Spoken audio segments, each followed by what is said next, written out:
Have you ever just looked around and felt like something's not quite right with the world? Like maybe you're living in a flawed copy of reality. Well, you're definitely not the first person to think that. Today, we are diving deep into an ancient, radical idea that asked those exact same questions: Gnosticism. It's like a secret history of the universe that flips the script on everything we think we know about God, creation, and even ourselves. So, let's get right into it. Okay, so it all kicks off with this massive, nagging question. If the source of everything is supposed to be perfect and good, then why is our world so full of pain and suffering and just flaws? Most religions have some pretty complex answers for this, but the Gnostics, they came up with an answer that was completely out there and honestly, pretty mind-blowing. You see, they basically said our universe isn't some divine masterpiece. Oh no, it's more like a cosmic crime scene, a botched job, an accidental creation. So to really understand our world, we've got to put on our detective hats and investigate what went so wrong at the very beginning. So way up at the top, way beyond anything we can imagine, is the true God. The Gnostics called this being the unknowable one. And this being is pure spirit, totally perfect, and so far beyond our reality that it's completely separate from the physical universe we live in. So you're probably wondering, how did we get from that perfect, distant source to, well, this? The Gnostics imagined a kind of chain of being. So from that perfect one, these divine beings called eons started to emerge, almost like ripples spreading out in a cosmic pond. But one of these lower eons, a divine feminine being named Sophia, which literally means wisdom, she made a huge mistake. She tried to create something all on her own, and that one single error had absolutely catastrophic consequences. Sophia's cosmic blunder accidentally gave rise to a whole new being, the Demiurge. Now, this guy isn't exactly evil in the classic sense. He's just ignorant and arrogant. He's the one who actually builds our physical universe. But here's the kicker.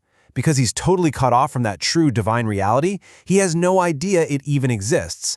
He looks at his own creation and thinks, yep, I'm it. I'm the one and only God. And this is the absolute key to understanding Gnosticism. It's built on this radical idea that there aren't one, but two gods. On one hand, you've got the distant, perfect, unknowable God of spirit, and on the other, you've got the Demiurge, the flawed, ignorant creator of our material prison. One is the source of your soul, the other is the architect of your cage. Okay, so we've got a perfect God who's MIA and an ignorant creator who's running the show down here. So where do we, humanity, fit into this cosmic mess? This is where the story gets really personal, and it reveals what the Gnostics saw as our core problem, our predicament. So the Demiurge goes and creates the first humans out of matter. But here's the big twist. Sophia, in a desperate move, managed to sneak a tiny piece of the true divine light from above and hide it inside humanity. This is the divine spark. It's a fragment of the real God that Gnostics believes is buried deep inside every single one of us. We're not just clay figures made by a lesser God, we're secretly carrying a piece of perfection. This quote here from Manichaean thought, which was a huge Gnostic religion, it just nails the concept.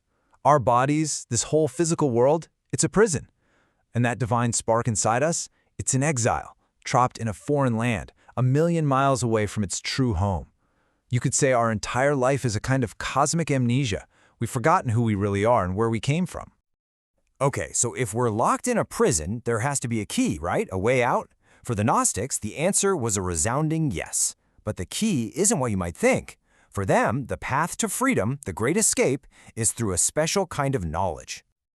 And that key is Gnosis. Now, it's a Greek word that means knowledge, but we're not talking about reading books or acing a test. Gnosis is a direct, personal experience. It's that thunderbolt moment of awakening where you suddenly realize your own divine nature. You remember where you're from. It's not something a priest can teach you. It's something you have to discover inside yourself. And this is what makes Gnosticism so different from so many other religions.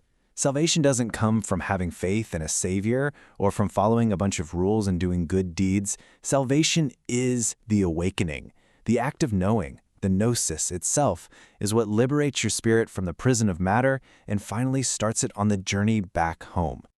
Now, you might be thinking, okay, this is some pretty wild, obscure stuff from 2,000 years ago.